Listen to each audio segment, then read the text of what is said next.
Before we start this episode, I want you to try and draw a few connections between some seemingly unrelated topics. What does a reality TV show have to do with a wildly successful writing course designed to help first responders and veterans heal from trauma? What does a passion for music have to do with revolutionizing an events business? What does a week at the gym, being sore from head to toe, have to do with changing an entire business model? Are you seeing any connections? Probably not right now. But all is going to be revealed in today's episode with my very special guest. Today we are talking about the power of curiosity.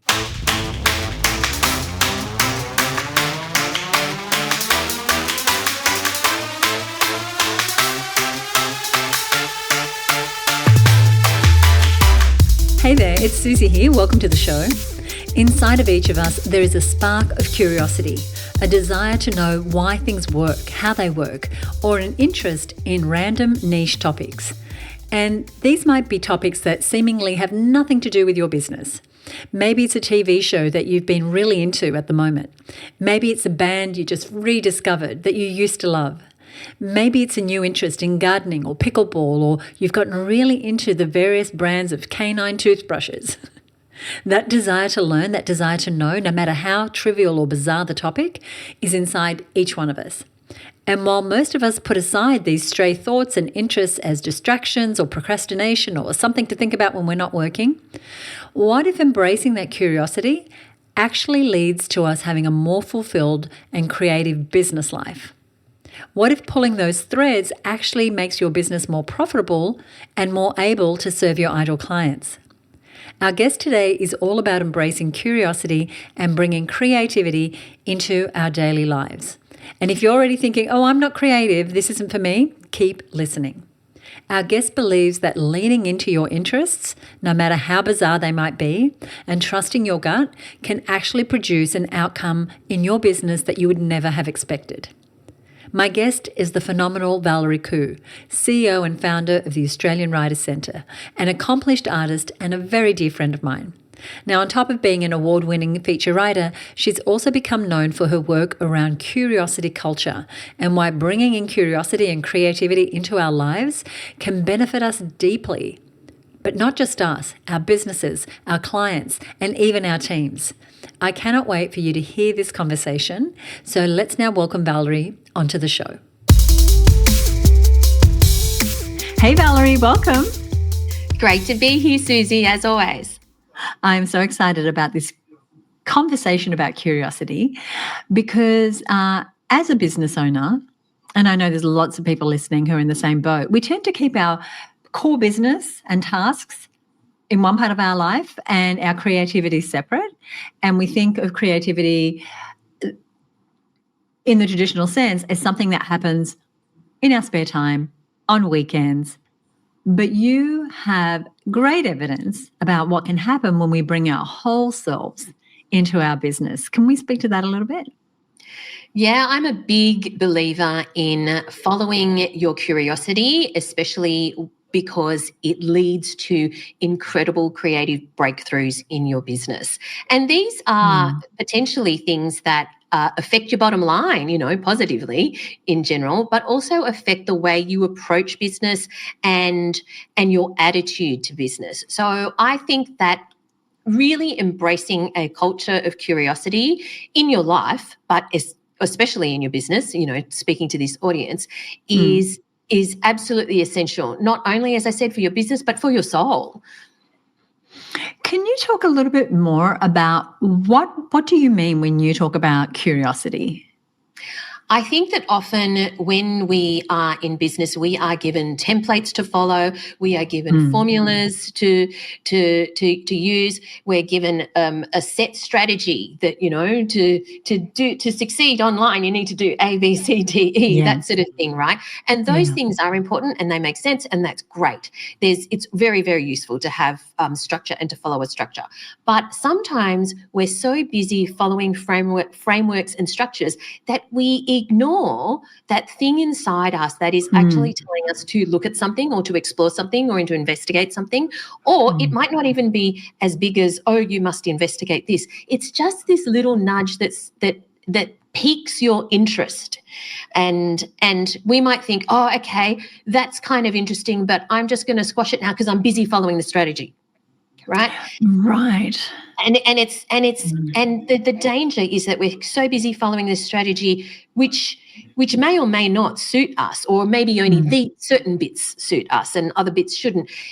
I think it's very, very important to listen to that call, to listen to that nudge or itch or whatever you want to call it, that is saying to you, hey, you're kind of interested in this, no matter even though that thing might just be bizarre, like you think that's got nothing to do with my business.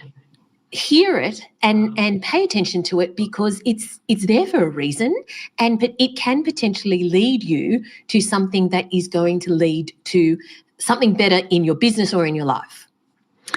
This is a really interesting point of view, because we choose what we do as a business, how we're going to show up, who we want to identify as, who we want people to see us as, and we kind of stick to that. We want to be congruent and consistent with what it is that we say we do and how we present to the world. However, when something that comes in, something that is curious, how do we know if that thing calling us isn't just a bright, shiny object? Yeah, for sure. So first of all, it's you don't know initially, but you don't have to go down the massive rabbit hole. You just allow yourself to start researching it, or allow yourself to Google it, or allow yourself just those first steps into it, and you will know immediately, or very soon after anyway, oh, okay, that's not for me, and then you move on, and that's okay. Or it might lead you into another direction. And so I think that it is okay to go down the rabbit hole. I think that going down the rabbit hole is good, because potentially it can lead you to something amazing. Now, the danger is if you go down the rabbit hole and then all you do is scroll TikTok randomly and end up there. But if you're sticking to the thing that led you down the rabbit hole in the first place, I think that's a good thing. But if you've gone down the rabbit hole and you're just watching random YouTube videos, then that's on you, right? You should have the self-discipline to know the difference. Can you give us an example, either from clients you've worked with or from your own experience, where you have had that curiosity pop up? It felt irrelevant to who you were as a business owner, but you followed that path and something perhaps even major has changed? Yeah, for sure. So I'm the CEO of the Australian Writers Centre, and I'm the founder of it. And when it first started, it was only in Sydney, right? So we only had courses in Sydney, and that was fine. That was great. But one day, and this is a bizarre thing to be interested in, I know, although you'll probably relate because you're a gym junkie. But at the time, I don't know why, but I had a week off, or I had a week where I had a little bit more time for some reason. I can't remember exactly why. And for reasons that defy explanation, because there was a Fitness First near me, like just down the road at the time, I decided I'm going to do every class. Wow. As in every class. Of course, it was on twice in a day. I didn't go to the second one, but I wanted to sample every class. Anyway, I was so sore after 3 days, it was ridiculous. That wasn't a good part. But it was immersion, right? Into the way they ran their classes. And they use this program called Les Mills, and, there's all different types, right? There's body attack, body combat, Pilates, this, that, and the other. And then 2 weeks later, I went to Byron for a little holiday or something, and I decided to go to a class. And when you go to a new gym and you go to a new class, you're a bit hesitant because you're not sure if you know what's going on or anything. But I realized that they were doing the exact same songs and moves and everything as they were doing in Sydney. And I was comfortable and it felt familiar, like McDonald's, right? And I had a good time because I didn't feel like an idiot that I wasn't doing things the right way. And I started going down the rabbit hole of Les Mills, who is a former mayor of Auckland and an athlete, and he created his gym there. And oddly, it was the former NRL player Mal Meninga who went there and said, you've got to have these classes in Australia. Anyway, to cut a really long story short, they ended up creating this program where it was the same in every city for those 2 weeks or week or whatever. And that consistency was very familiar to customers, but it also it ensured a level of quality and it ensured a level of scale. So they could open gyms all over the place. And that was the beginning of the Australian Writer Centre being in Sydney, Melbourne, Brisbane, Perth, and everywhere. That inspired you to expand? That's amazing. Yeah, because that was the thing that made me realise that's how I scale. That's how I can scale. It needs to be because it is different. Difficult if you have teachers in every state and they're teaching different things. They're teaching it's not consistent. And when students come through, they may not have learnt the right things, right, to go to the next level. So I thought, okay, this is how I can scale, and that was the seed. And if I didn't go to the gym that week. I would never have gone down that rabbit hole and discovered the business model of this person, right, of the founder of this program. And it sparked certain ways of thinking for me in terms of my own business model. So you might think, oh, the gym, that's got nothing to do with writing courses, right? But I allowed myself to go, this is a really bizarre thing that I want to do this week because my friends thought I was nuts. And by day 3, I happened to know you thought you were nuts. It was crazy. I happened to know a pain management expert at Royal North Shore Hospital, and I told him, and he just said, just take Panadol, because it was silly. But that's one example. But another example, again, the danger is people learn only from people in their industry. And yes, we are in a bubble. We are in a bubble, all doing the same thing. Yes, you're learning a set way of thinking. But I really encourage people to learn things outside their industry, or, as I said, just whatever piques their interest.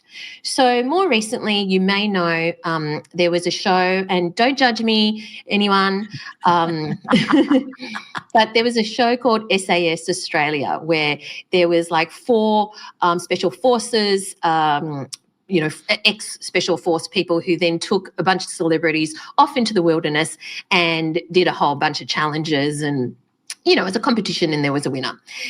I definitely was interested in this show. I would watch this show. Some people would say that it is like a bogan show and why are you interested in this show? But I was interested and I let myself be interested, okay? And it was just initially pure entertainment value. And, you're seeing people go through challenges. It's kind of interesting, just like Survivor or any of those shows. But then I started thinking about the tasks that they had to do, and I know it's all made up because it's obviously a television show, right? It's not, they're not really in a war zone. They're simulating everything. But I started being interested in the tasks that they had to do and the tasks that the Special Forces people obviously had to do in real life, because I started looking them up and reading their books and stuff like that.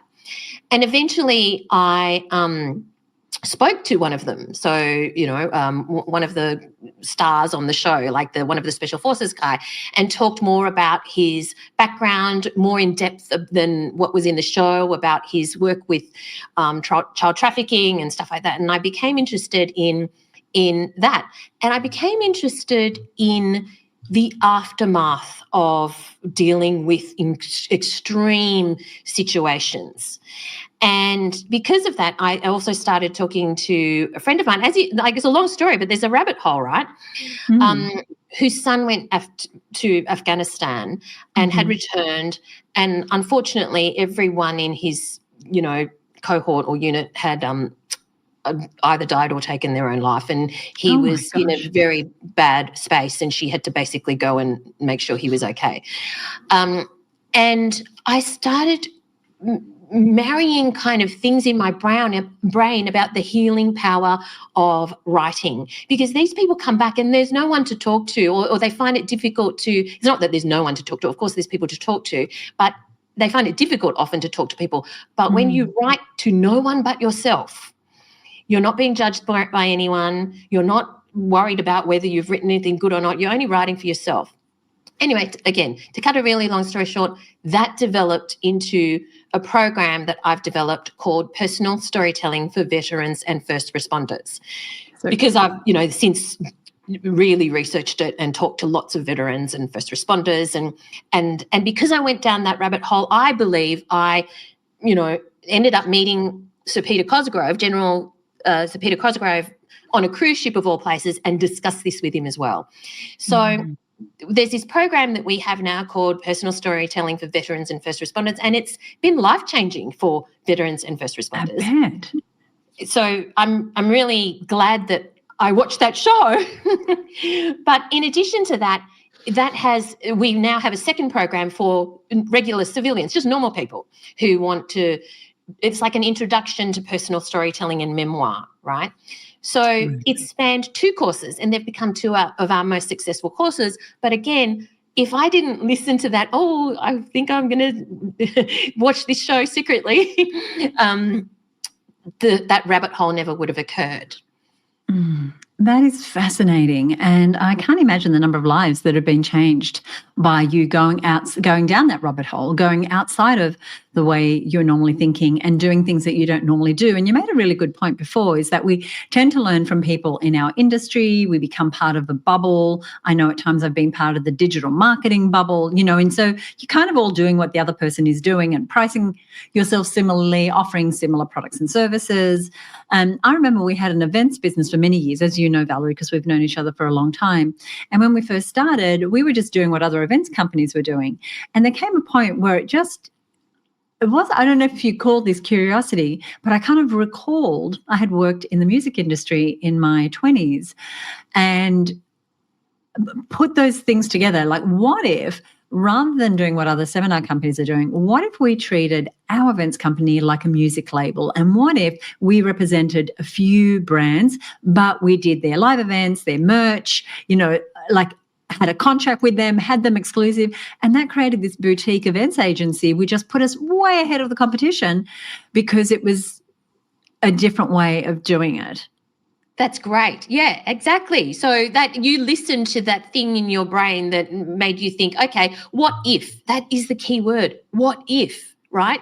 And sometimes the what if doesn't lead anywhere, but you need to ask the question, because sometimes it does lead to something amazing, including, as you've just described, a whole new business model. Lucrative. We were sort of treading water before that, and it was really a place where we could escalate. And so sometimes we do need to follow that curiosity, but also sometimes we can become curious by putting ourselves in different environments and being around different people who think differently to us. It doesn't mean they have to be thinking in opposing ways, but just getting out of our little bubble. One of the things that I'm wondering about, Val, is if someone gets curious and they decide to make a big change, like we made a big change in our business model and change of direction, what if people fear losing customers or losing credibility because they've changed lanes? Yeah. So I think there's a couple of things here, because sometimes it is obvious that you should actually change lanes. But sometimes, but you don't know that when you just first feel that initial nudge, right? It's too dramatic to change lanes immediately. But people seem to think that, okay, do I stay or do I pivot? They're not the only 2 choices. But people are just thinking, well, this is what I know, it's safe, I'm going to stay, or I'm going to throw it all away and I'm going to pivot. But really, there's a great middle ground, and that is running them in parallel. And you don't have to give one up in order to try or dip your toe in the water for the other. You don't have to do this dramatic change. You can run things in parallel. And initially, when you're just putting your toe in the water and you're just just sussing things out, you don't necessarily have to share it. You don't necessarily have to, unless you want to, of course, it's completely up to you. I used to share that I watched this show. Who knew that SAS Australia, who knew that it would lead to something so huge? But you don't have to share it. You can just continue to explore it in the background until you know whether or not it is a thing, if you know what I mean. And then it is okay to run things in parallel if you're still attached to the original one for whatever reason. It could be a financial reason, emotional reason, identity reason, whatever. But it's okay to do both. Thank you. You've spoken about how we can bring curiosity into our corporate culture. Now, most of the women listening are small business owners. They might have teams of under 15 or 20. How might we approach, as business owners, this curiosity culture within our small businesses? Firstly, it's got to start with you. And even regardless of your team, I'll talk about team in a second, but it's got to start with you because you need to fundamentally experience and believe that this is a beneficial thing and to allow yourself to open the door to whatever that nudge is.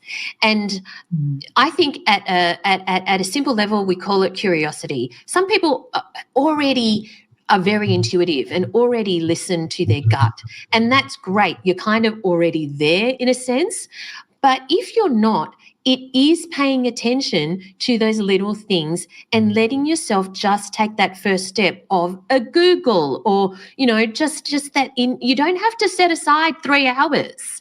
Right. You can just spend 10 minutes Googling because it will either shut it down or pique your interest further. Just those 10 minutes. And the thing is, the biggest mistake that I believe people make is they think, I'll do that later, and then they forget.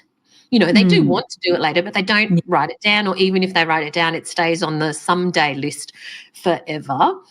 But and the other mistake is people do write it down, they do plan to research it, and honestly, I have had people say, I'll do that in 6 months when XYZ, maybe the kids have finished year 12 or whatever it is, right? And I'm like, you're waiting 6 months to do something that will take 5 minutes? Are you serious? Yeah. No. Just do it now, get it over with, you know what I mean? And then it's also not hanging over in your brain. Yeah, because that occupies space, right? Anything unfinished kind of occupies space. But I kind of understand where they're coming from because it's like, I'm busy right now, I'm overwhelmed. If this takes me down a rabbit hole, I'm going to, go off track. But I love that you said, just do it now because it might actually fuel and inform what you're doing for the next 6 months, right? Exactly. This kind of fits into what we talked about earlier, and that is striking the balance between being understood by our audience and not confusing people about who we are. Does that go back to what you said earlier of you don't have to pivot and change, throw everything out and start again? When it comes to our branding and our messaging, I guess what I'm asking is around experimenting and pivoting, but also not confusing our market. Yeah, sure. So as I mentioned initially, you don't have to share everything, right?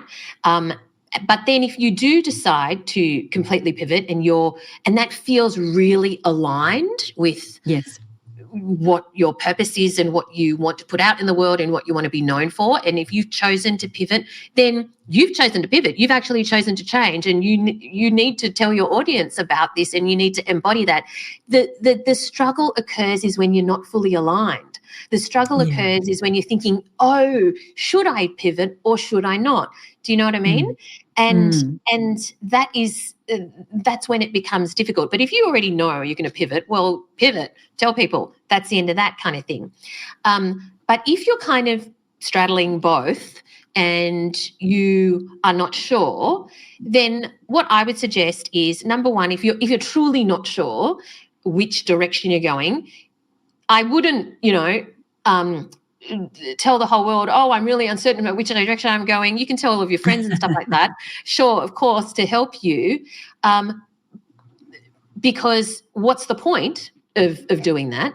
But if you've chosen the path of going in parallel and you're aligned with both of those things being part of your life, absolutely. If you're aligned with it, then that's your authentic self. Then that is what is true, and that is what people should know about you, because you know that you want both or however many things in your life. Does that make sense? It does. It does. It totally makes sense.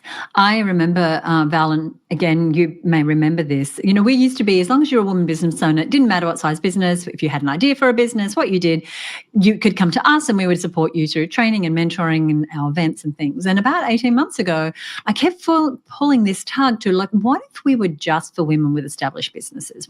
If we were just for women with more mature businesses? And the internal battle between, but I'm not going to be helping all the people, and, you know, I don't want to leave people out. You know, I really struggled with it, and I didn't talk publicly about it until, you know, I felt so congruent with it that I know this is the best way that I'm going to help people. There's other people that can help people who just have an idea for a business. But if someone has an established business and they want to grow it, then we are the right place. And what was difficult about that was drawing a line in the sand and saying who we're for and who we're not for, and being willing to polarize, knowing there's a lot more women out there who are just starting a business, like a much bigger market than women with established businesses. And it was as much an internal battle as a messaging battle for us when we made that decision. Yes, but the harder part is the internal battle, right? And so that, because once you've got that, the messaging just happens. So it is very much, you need to be in touch with what is truly happening inside and what you are truly aligned with. Yeah, absolutely. And that's the key you're saying there. It's like totally aligned with this is who we should be as a company, even though it wasn't who we were. And we've been, you know, I've been doing this year for 30 years. So it's okay to change, you know, and to allow that little seed, which was a seed of curiosity for me. What if we went this direction? I sort of resisted it for a long time. So if you're listening and you are resisting that change, it could be the internal battle. It could be the fear inside. But I want you to be encouraged that amazing things can open up when we take a really aligned action. Now, I know that you have had many reinventions, Valerie, by following your curiosity. Would you let us into maybe the most recent one, if it's not one of the two that you've already given us? I have realized that because, you know, the conventional wisdom from a personal branding point of view and from a, you know, marketing point of view is, as we've already discussed, to pick a lane. Right. And more recently, in the last few years, I have discovered the world of art. So in my background is as a writer and journalist. I started off as an accountant, and more recently I have followed that curiosity into the world of art. And I kept thinking when I first, you know, started in the world of art, okay, well, and Instagram, just for an example, is obviously a visual medium. Yeah. And I thought, okay, well, let's just allow Instagram to focus on art, because it is, you know, lots of pictures and artwork and stuff like that. And that makes sense, and really put the message out there that it is that I'm all about art, and to be discovered in that way. And there was a level of imposter syndrome in that, not that the imposter syndrome wasn't actually, oh, am I a good enough artist, or can I put myself out there as an artist? The imposter syndrome was actually, this is not the whole of me. This is, I'm not just an artist. I'm actually interested in all these other things. And more recently, I have put that out there. I've been all of me. I mean, not all of me, but you know what I mean. I was not ready for that. But I've been the main facets of me, and it's felt so comfortable and so congruent that it then spawned. I realized that I one of the big parts of me, which you know, actually, is I have this kind of superpower to help people gain clarity on whatever it is happening in their life, or whether it's business or life or whatever, right? And I've realized that, and a lot of people who are stuck, I have this superpower to help them figure out what is the stuckness and what can be done about it. So that has then spawned this direction for me that I'm helping people do a creative reboot if they're stuck, or also if they know that they are ready for the next chapter, I have a program now called the Next Chapter Method for them to determine and implement the steps for their next chapter. So, and that has brought together all of the bits of me, if you know what I mean. And it feels very, very aligned. That's fantastic. I definitely want to know more about that. And if you're listening and you want to know more about that, then we'll be sure to put something over on the show notes page, bringing in all those experiences, all those careers you've had, all the many people that you met through your journalist days, all the many people that you've met through all the interviews you've done, the presentations you've done. That's fascinating. And yes, I have seen you in action on getting people unstuck and having, like you said, that superpower of helping them see what the stuckness is and move beyond it and being able to really bottom line it in the most wonderful, wonderful way. Someone is listening and they feel like their creative spark has really been dulled by the demands of running and growing a business. What's a small shift that they can make to reconnect with that inner sense of curiosity and creativity? Because my feeling is that if, for those of us, and I've definitely been there, where you're almost numb, you're just going through the motions. You may not even feel curiosity when it comes up because there's just so much heaviness around running the business. Okay. I am a huge fan for people in that situation and people in general, but particularly when you're in that situation and you feel you just don't know, you're just overwhelmed and you just don't know what to do next. You don't know what to think next. It's like you're in a rut even. I'm a huge fan of journaling, and I've actually created a free download, which is 30 days of creative curiosity, but it's 30 journal prompts. You don't actually have to use my journal prompts. Actually, you can just journal if you're comfortable with it. The journal prompts are there for people who just might want a little bit of guidance. But if you're already comfortable with journaling, you should absolutely do it. Now, the thing is, you don't have to journal for an hour. You don't have to journal for half an hour. You don't even have to journal for 15 minutes. If you are so flat out and you can only journal for 5 minutes, happy days. That's great. Just do it while you have your coffee or while you have your cup of tea or whatever it is. But allow yourself just some time to journal. And if you kind of think, I don't know, my brain is so full, I don't know what to journal, literally write that down. Yes, got it.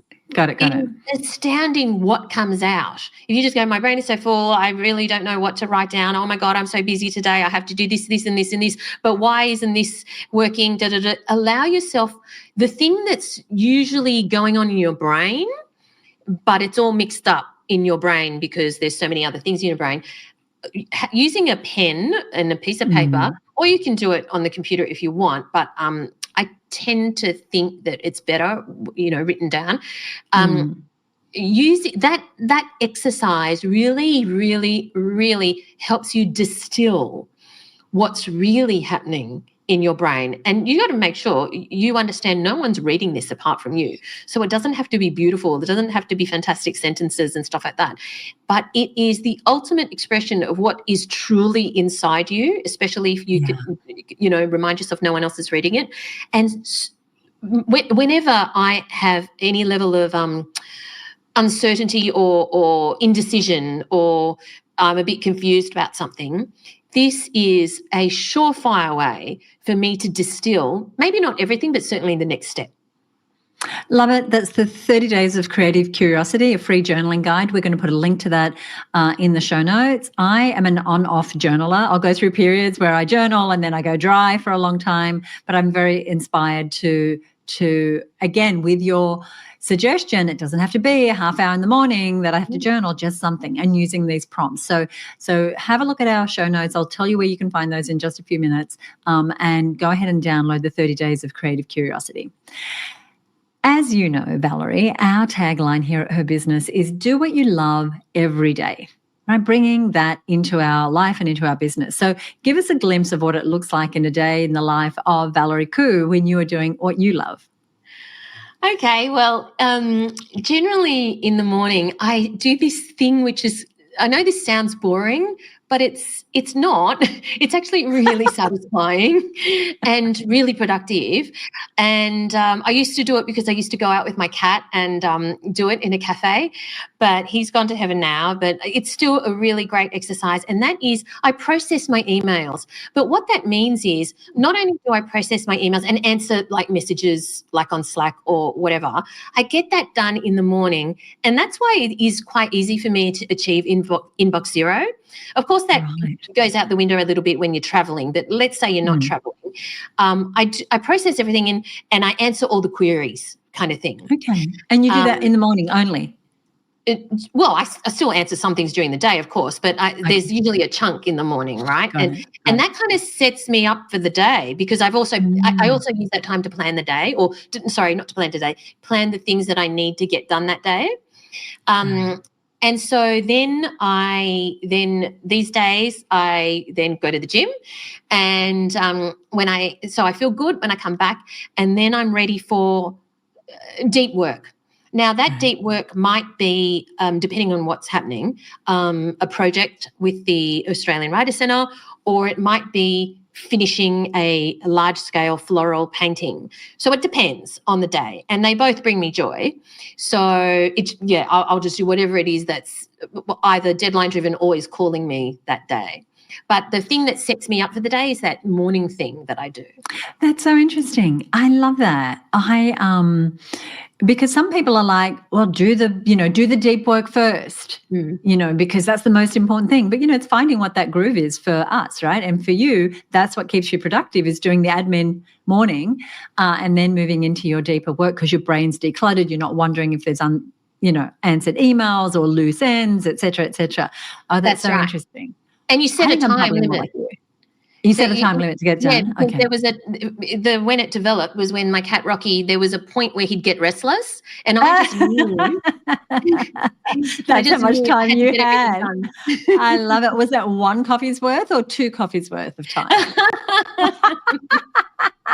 Before Rocky got restless. That is so funny. Hey, thank you so much for joining us. Thank you for always being such an inspiration within our community, and certainly to me, and for sharing your love of and inspiration for more curiosity. Thank you, Val. My absolute pleasure. That, my friends, was the wonderful Valerie Khoo. And like I said, I'll drop a link to Valerie's 30 Days of Creative Curiosity in the show notes for this episode, and I'll tell you where they are in just a moment. But I want to take a minute to appreciate Valerie's outlook today, because the topic of curiosity really ties into what we've been talking about over the last few episodes of this show, about rediscovering ourselves, reconnecting with what we truly want out of life and business. And I think the first step of that process does start with curiosity. It starts with remembering the little things we love, the things that spark us. Maybe it's something you would never expect to turn into something. Maybe it's nothing to do with profitability, like Valerie's example of watching that survival show, or perhaps an old interest that you've forgotten about. Tuning into that interest is a key part to not just exploration and inspiration, but it's a key part to you having more joy in your life. And I think so often we get into the repetitive groove of daily life and daily business, and we get stuck in the structure and the formulas and the plans and the hacking it and the 10xing it. We need all that in business, but we can also pair it with curiosity, with our interests, with the silly things in life that draw our attention, no matter how unrelated they may be to our business. They are still a part of us. Those things give us the inspiration to create differently, to build our businesses differently, as you heard me and Valerie talk about, to give to our clients in a different way. And we can embrace our individual uniqueness or our curiosities and use them to both better ourselves and in turn our businesses. This is such a great topic. And at the end of the interview, we did mention that sometimes it can be hard to tap into that creativity and that curiosity again when you've been pushing it off for so long. But there are ways to tune back into that sense of curiosity and creativity, those parts of yourself that may be dormant right now. Now, one of the tools that we have for you that Valerie has so generously made available is the downloadable guide called the 30 Days of Creative Curiosity. It's a great guide to get you back into that creativity. It gives you the prompts to start thinking differently and to reconnect with that true unique part of you. And I've got a link to that in the show notes. I'll give you the details in just a moment. But here's what I want to know. What rabbit holes are you going to explore? What random interests will you open the door to? How will you prioritize curiosity in your life? I would love to hear from you. And you can continue this conversation directly with me over on Instagram. Just find us at @herbusiness and go ahead and send me a direct message.